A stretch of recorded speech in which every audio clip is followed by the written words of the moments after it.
What happens when meeting your hero doesn't just disappoint you, but changes you forever? Sweetness, the 2025 Canadian thriller, written and directed by Vancouver filmmaker Emma Higgins, takes a familiar idea, idol worship, and pushes it into deeply uncomfortable territory. This film is about admiration curdling into obsession and how good intentions can spiral into something genuinely unsettling. The film stars Kate Howlet as Riley Hill, a teenage girl completely devoted to fictional rock star Payton Adler. Played by Herman Tolaros, her bedroom walls are covered in posters, her identity wrapped in his music, and her life revolves around the idea of who she thinks he is. While attending a concert with her friend Sydney, played by Aya Farukawa, Riley has an unexpected encounter with Payton that turns into a night she'll never forget, and not in the way she imagined. From that moment on, Sweetness slowly peels back the fantasy celebrity and replaces it with something far uglier. As the story unfolds, Riley begins to see Payton not as an icon, but as a deeply troubled addict, spiraling in ways that feel all too real. What especially effective here is how Higgins frames the shift. Admiration doesn't vanish overnight, it mutates. Riley's desire to help Payton becomes her defining motivation, but the film is smart enough to show how easily that desire crosses into control, fixation, and emotional danger. Watching her transformation is one of the most compelling elements of Sweetness. From wide-eyed fan to someone navigating a far darker psychological space. This isn't a story about villains and heroes. It's about blurred lines, misplaced responsibility, and the emotional consequences of idol culture. Herman Tolaros delivers a standout performance as Payton Adler. He fully embraces the messier, uglier side of fame, portraying a celebrity who's less a person and more of a product, consumed and discarded by the public. There's a rawness to his performance that makes Payton both difficult to watch and impossible to dismiss. While the film could have benefited from deeper conversations between Payton and Riley about fame, pressure, and the personal cost of stardom, the restraint feels intentional.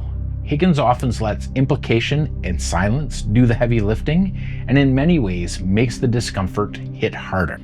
Aya Farukawa shines as Sydney, grounding the film emotionally, while Steven Ogg brings surprising warmth to the role of tour manager John. Ogg, who's often cast as abrasive or outright unlikable characters, feels refreshingly humane here, though he's admittedly underused. Then you have Justin Chatwin as Riley's father, and you might remember him as the original obsessed fan. All the dream cards and all his DVDs. And all my gears from my clothing line, couture. His first credit is in Josie and the Pussycats. I don't know if this casting was on purpose. Emma, if you watch this video, let us know in the comments. Was his character a former obsessive fan? Visually, Sweetness is striking. The film is filled with carefully composed shots that quietly reinforce its emotional tension. Nothing feels accidental. For Canadian viewers especially, there's an added layer of interest here. The film was shot not too far from Crave Movies HQ, and is generally neat to recognize several of the locations on screen. Instead of pulling you out of the story, that familiarity actually grounds you in the film, making its world feel more lived in and real. A reminder of just how strong Canadian locations can be when they're used thoughtfully.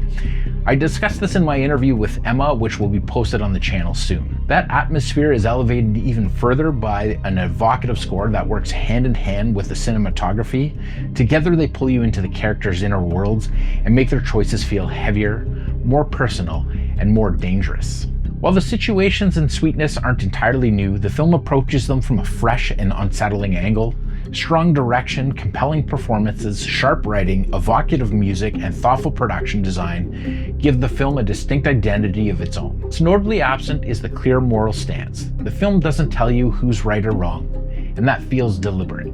Sweetness leaves those questions hanging, quietly asking the audience, what would you do if you were in the same situation? And the lingering discomfort may be the film's greatest strength. And that's our take on Sweetness, a haunting, unsettling look at fandom, obsession, and the darker side of celebrity. If you enjoyed this review, make sure you hit that like button, subscribe, and ring the bell so you don't miss any of our upcoming reviews, 4K breakdowns, and interviews. Want to join the conversation? Drop a comment below. We want to hear your thoughts. Would you step in if you were in Riley's shoes, or would you walk away?